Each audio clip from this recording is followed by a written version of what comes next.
Je vais Merci accueillir à de vous. nouveau Yves Langdu, Yves, puis je te dis à tout à l'heure. Il est dans les parages. Il est juste là. Ah, ça marche.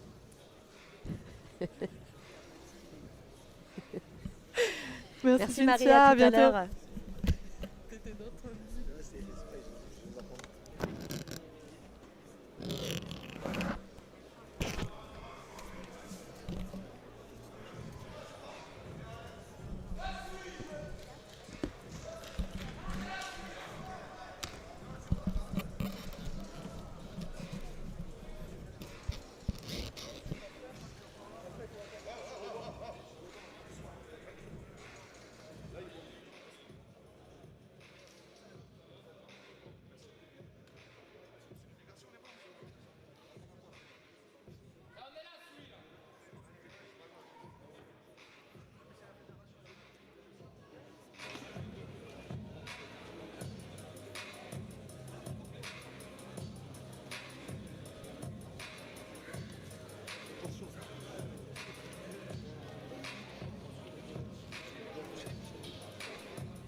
Yves Landu de nouveau à mes côtés pour commenter ce troisième combat.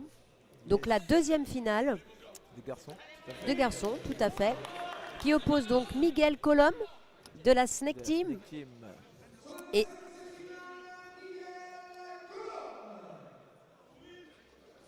opposé à Souil Arezki du NR Fight. Du NR Fight. NR Fight contre la Snake Team. C'est une bonne école aussi, NR Fight, j'en entends souvent parler, non? Une école issue du sol de la lutte à livrer. Et de chez Nicolas Régnier. Et le coach de MMA de NR Fight, c'est Jean Ndoye, qui encadre.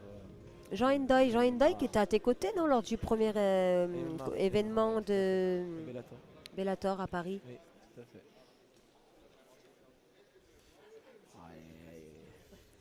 La pression remonte, la pression monte, la pression monte. Pour Miguel ou pour toi? Pour les deux, pour les trois, Et Cyril?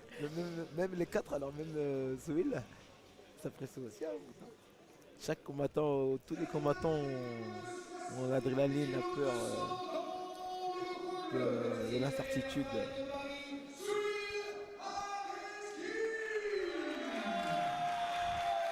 Ah, Souil qui a du public, Yves. Ouais, parce que nous, ils nous ont dit il n'y a pas de public, sinon on aurait ramené une armée ou une écurie. Hein. Il y a des bus qui attendaient, mais manque de pro, ils ont pas pu venir.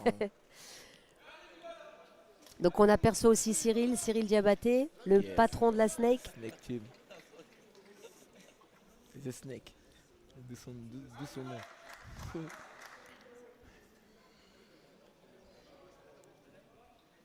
Donc là on est chez les moins de 54 kilos, Yves. Non, moins 61. Moins de Ils sont 61. trompés, c'est Moins de 61,2, ouais. Voilà, question action-réaction.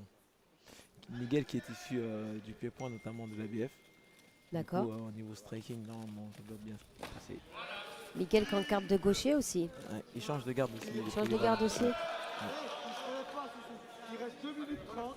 Il temporise sur. On est parti à la partie seule. Directement, ouais. Quelle est la spécialité de Miguel? Striking. Et à mon avis, je pense que l'autre, c'est le seul, il veut amener son combattant au sol. Et donc chacun son point fort et on verra qui aura le meilleur game plan. Miguel qui tente une guillotine. Récupère tes jambes. Frôle. À jour, remets pas debout. Donne pas ton dos. Serre-toi de la cage. Voilà, c'est ça. Serre-toi de la cage. Combien d'années d'expérience pour Miguel, Yves?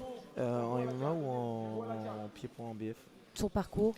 Il a plus de 4 ans de BF. Et en MMA, c'est mis cette année. Enfin, avec le Covid, tout ça, on va dire ça fait 2 ans. Donc il a 4 ans de BF. Et 2 ans, 3 on va de dire. MMA. D'accord. La BF qui est une très bonne école. Oui. très bonne école pied-point.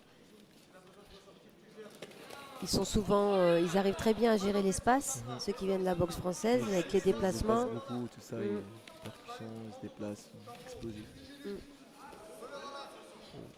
Tentative qu'il va faire. Un Juji qui tente un Juji.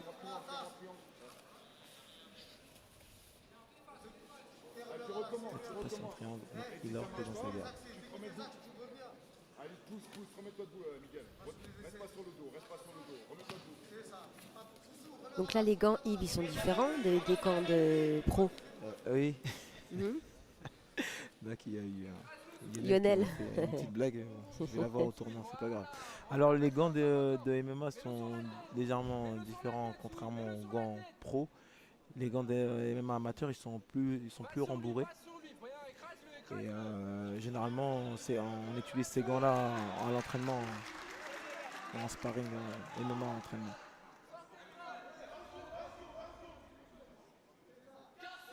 Comme il y a plus de rembourrage avec ces gants, du coup, il y a moins de risque d'ouverture.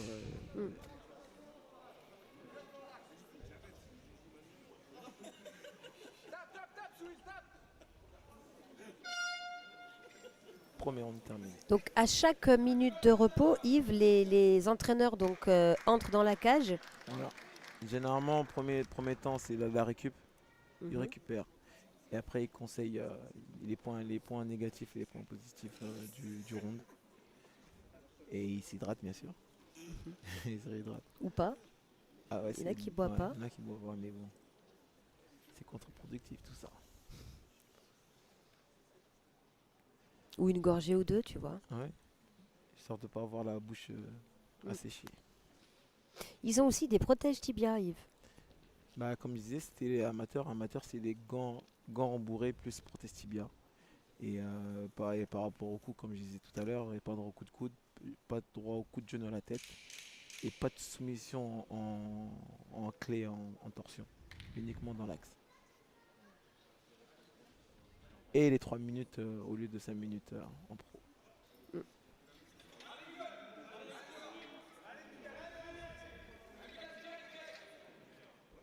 Allez, deuxième round, c'est parti.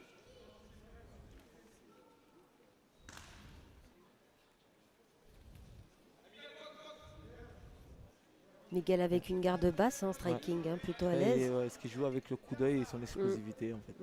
Chacun sa garde, il y a plusieurs écoles. Ouais, pas mal cet enchaînement là, double attaque. Là, il va être relâché. Quand il est relâché, il fait mal. Et on peut le voir. Là, il a l'air relâché. Voilà. Pour une finale, c'est plutôt bien. Yes. Il prend le centre de la cage. Tout à fait. Positif aussi. Ouais.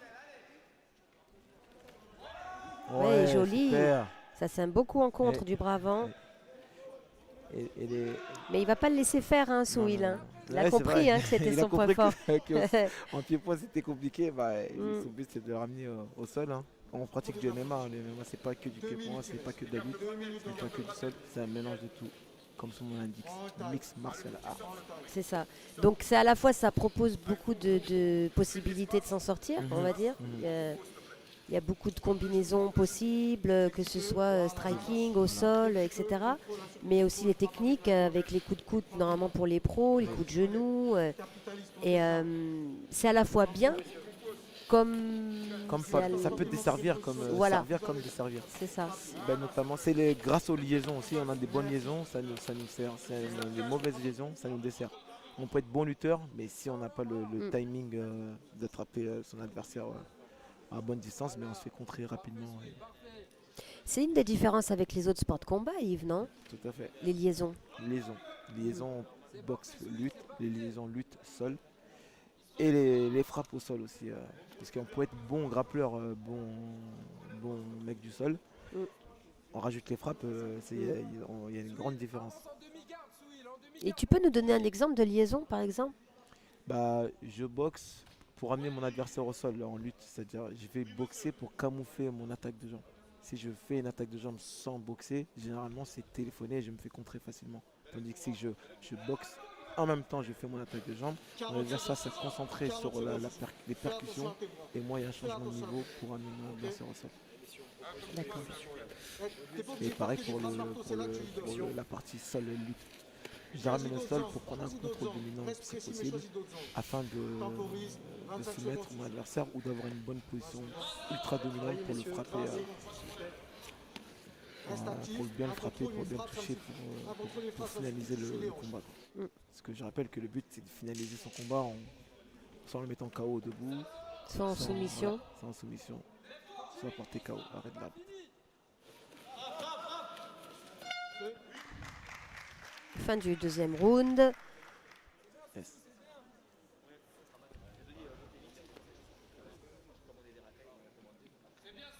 Ouais, il me semble que Miguel était blessé à la jambe.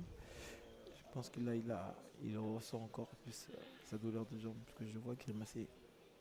Tu veux dire mais sur ce combat ou avant le Non, combat? avant, bien avant. Hmm. Depuis hier, il était blessé à la jambe. Ah, depuis son combat d'hier? Ouais, depuis il traîne sa blessure. Mais bon, ça fait partie des aléas du sport. Hein. Oh oui. D'où les tournois qui durent 3 jours. Bah, donc, le championnat de France, il a commencé vendredi, samedi et dimanche, les phases finales. 3 jours de Toujours, combat. c'est des combats intensifs en plus. Chacun veut la peau de l'autre. Moi, j'ai été impressionnée par la combattante du précédemment Delphine qui a enchaîné 2 combats en 1 heure et a gardé une fraîcheur. C'est impressionnant quand même. Après, on fait ce qu'on a l'habitude de faire à l'entraînement. Okay. L'entraînement est toujours plus dur voilà. que le combat. Il est censé être plus dur que le combat. Comme je dis tous les jours, hein, plus l'entraînement est dur, plus le combat est facile. Exactement.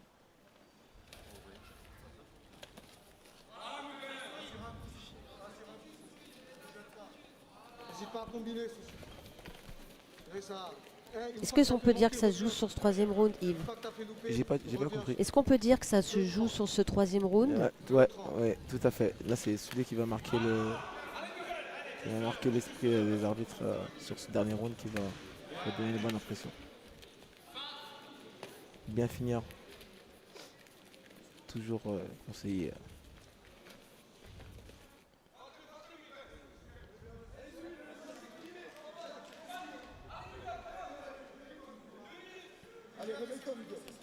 Allez, il reste 2 minutes sur ce combat. 2 minutes pour l'emporter. Oui. Super. Swill qui propose quand même des combinaisons explosives. Il dit il a rien à perdre, il a rien à perdre, faut qu'il va au charbon.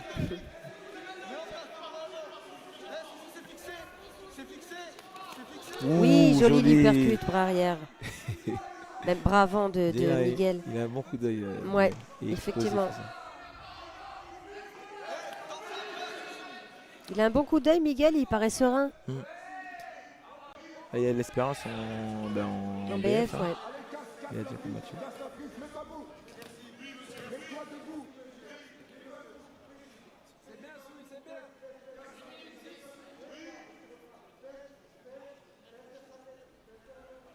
Swill qui a tenté un coup de genou au corps. Ouais. Hein, Il a pas tenté, il l'a mis. il l'a mis. Allez, il reste 1 minute. Jusqu'à la fin, Ouais. jusqu'à la fin.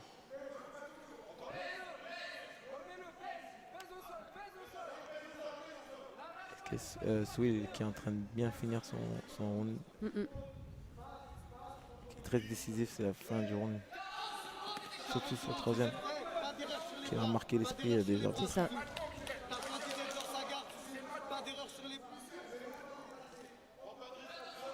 On entend d'ailleurs Cyril qui lui dit, hein, les Miguel, c'est maintenant. Jamais.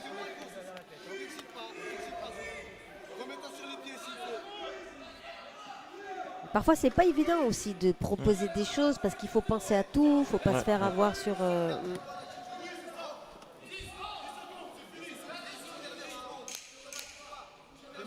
Reste 10 secondes. Oh.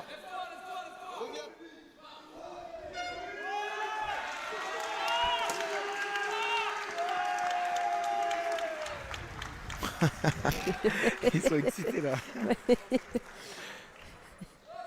Ça c'est manque de contrôle de soi. Bah, ils n'ont pas aussi l'expérience des professionnels. Ah non, c'est pas lui qui a fait ça, hein. C'est genre Wendell qui a jeté la bouteille. Self-control.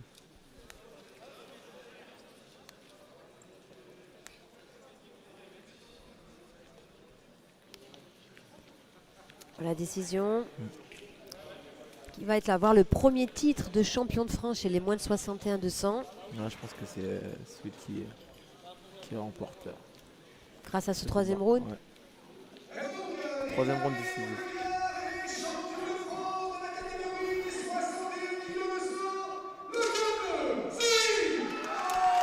Bravo à lui. Comme on dit, il est parti chercher la victoire. Il n'a pas démérité.